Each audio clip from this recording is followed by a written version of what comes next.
is for the heart. O is for the liver.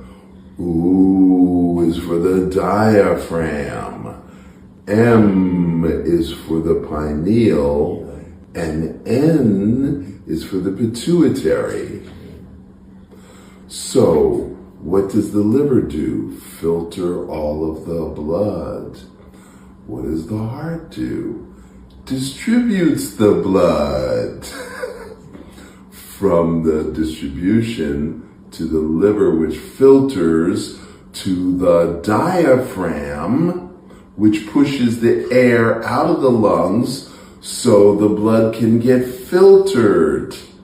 And then the pineal connects to the pituitary, which distributes the hormones.